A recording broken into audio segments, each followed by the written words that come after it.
Je voulais faire une petite vidéo pour réagir un peu à la vidéo d'hier de Projet Liberté et de Petite Ortie dans la Prairie sur l'alimentation. Et en fait, ça m'a fait penser à des livres que j'avais lus et que j'avais vraiment bien aimé. C'est le livre de David Servan-Schreiber. Donc c'est un médecin français qui avait fait des livres sur comprendre le cancer et sur guérir le stress, l'anxiété, la dépression. Et il y a vraiment des choses intéressantes. Et ça m'a fait penser à toutes les grandes choses qu'on rappelle souvent sur la santé, notamment au niveau de la prévention. Donc si moi je devais faire une synthèse, je dirais qu'il faut privilégier une alimentation où il faut introduire au maximum des légumes et des fruits de saison, locaux. Le mieux c'est dans son potager. Après, dans les différents aspects, on parle des vitamines, des nutriments. Par exemple, David Servan-Schreiber nous parle des oméga 3. Elle nous dit que le problème, c'est pas la quantité d'oméga 3 qui est introduite, mais ça va être le déséquilibre entre les oméga 3 et les oméga 6 qui peut créer de l'inflammation sur le long terme. Et l'inflammation est l'une des sources de nombreuses maladies chroniques. Donc il y a ce livre aussi que j'avais lu, mais si vous avez lu Servan-Schreiber, il n'y a pas forcément de données supplémentaires. On a également l'importance de certaines vitamines, comme la vitamine D, qui aujourd'hui au devant de la scène suite au coronavirus. Mais la vitamine D, elle est synthétisée principalement par l'exposition au soleil et sous un climat hivernal de France, par exemple, il est courant qu'une partie de la population soit en carence. Donc la vitamine D, elle joue sur de nombreuses fonctions, que ce soit l'absorption du calcium et d'autres nutriments, mais elle a un gros impact sur le système immunitaire et une partie les petits problèmes hivernaux pourraient être réduits si on était à dose correcte de vitamine D. Donc elle se loge un peu dans le sang, dans les dents, dans les os. Donc c'est pas forcément facile à doser. Et la vitamine D, moi ce que je fais, j'en prends en préventif. Donc au niveau de l'alimentation, il n'y a pas forcément beaucoup de sources de vitamine D. On peut citer les poissons gras. Et les gros poissons gras comme le saumon, ils ont un inconvénient, c'est qu'ils accumulent beaucoup de métaux lourds par bioaccumulation. Il faudrait privilégier les poissons gras de petite taille. Alors c'est pour ça qu'on donnait aux enfants dans les années 50 l'huile de foie de morue, qui est source de vitamine D, d'oméga 3, de vitamine A, même en trop grosse quantité la vitamine A. Donc ici moi je prends une goutte, soit 1000 unités par jour. Si j'ai voulu tester cette marque car elle est fortement dosée. Donc les apports recommandés ont beaucoup varié ces dernières années et on a vu une augmentation des apports recommandés nécessaires. Avant, je prenais, je crois que c'est la marque Zimad ou Zimadé, je sais pas comment ça se prononce, et ça se trouve en pharmacie à 2 euros. Mais elle est beaucoup moins dosée. Donc après, vous pouvez vous renseigner auprès d'un médecin. L'importance également de l'activité physique. On peut parler de la petite marche, on peut également parler du sport s'il n'est pas non plus trop intensif, car le sport trop intense peut être néfaste. Donc qu'est-ce que j'ai noté dans son livre, Servan-Schreiber va parler de l'importance de la lumière, notamment l'hiver, qui peut avoir une influence sur l'humeur. Dans son livre Guérir, il va nous parler également de l'importance de la gestion du stress, qui peut donner à la longue des maladies, des burn-out.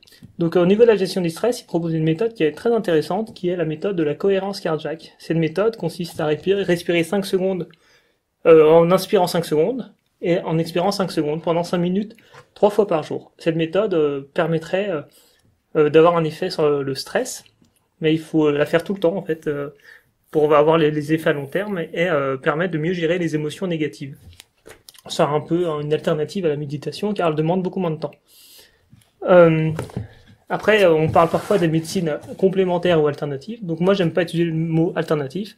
Pour moi, c'est complémentaire. Par exemple, si vous faites, pour vous sentir mieux, du yoga, si vous faites de l'acupuncture, c'est en plus d'un traitement médical. C'est pas l'un ou l'autre, hein, c'est un plus. Alors la gestion du stress, j'ai noté l'importance du sommeil également, qui est très important, qui a soulevé hier Projet Liberté dans son live, avec notamment l'apparition des smartphones et des ordinateurs. On a des gens qui vont se coucher relativement tard et donc il y a un non-respect du rythme circadien. Donc ça, j'ai trouvé sur la conférence de Gilles Lartigot qui parlait du sommeil. Par exemple, moi je sais que si je dors pas 7 à 8 heures par nuit, je me sens assez mal le lendemain. À l'hygiène de vie saine, qui a été soulevée par Petite Ortie de la Prairie, qui est éviter de fumer, que ce soit du tabac ou de la drogue, ne pas consommer un excès de l'alcool, on peut en consommer mais il faut pas que ce soit en excès, avoir un rythme de vie sain.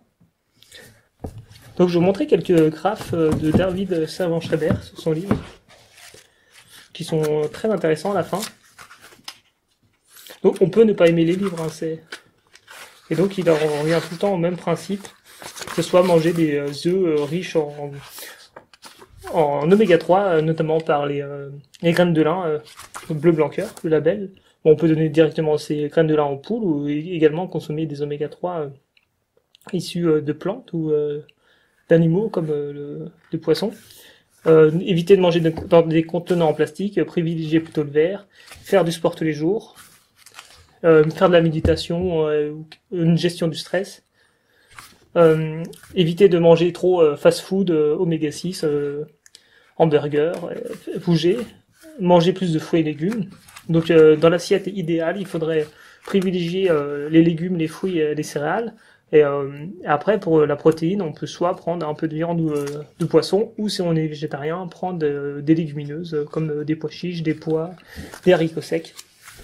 Donc après, il y a énormément de conseils. Privilégier les pains complets au levain, au pain industriel, la farine très raffinée. Privilégier les sirops, les sucres naturels.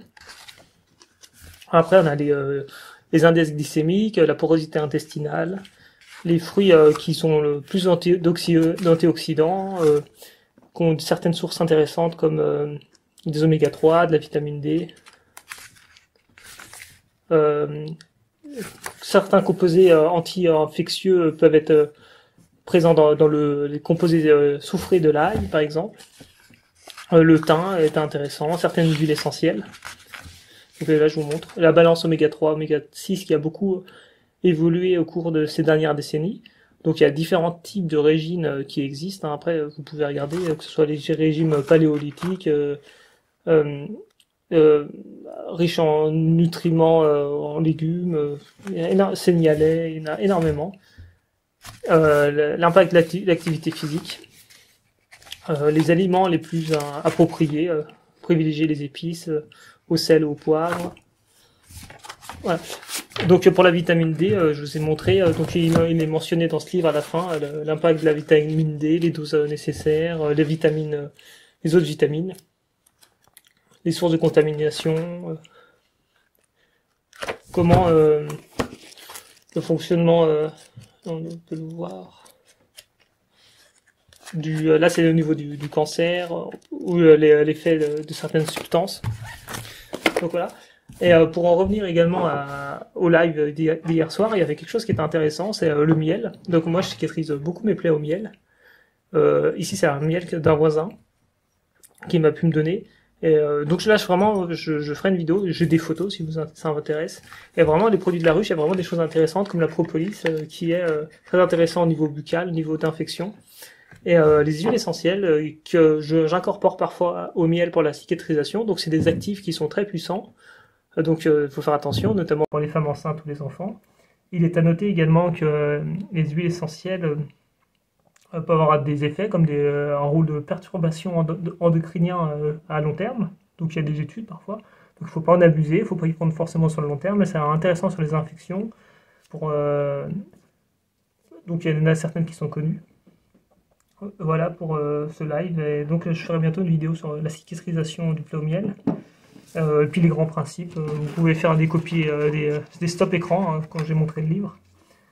Donc moi c'est un livre, les deux livres de Servan-Schreiber, c'est des livres que j'ai bien aimés car ça m'a donné une vision globale. On peut ne pas aimer, hein. Des fois je peux vous sortir des livres ou des données, c'est à vous de vous faire votre propre avis. Voilà.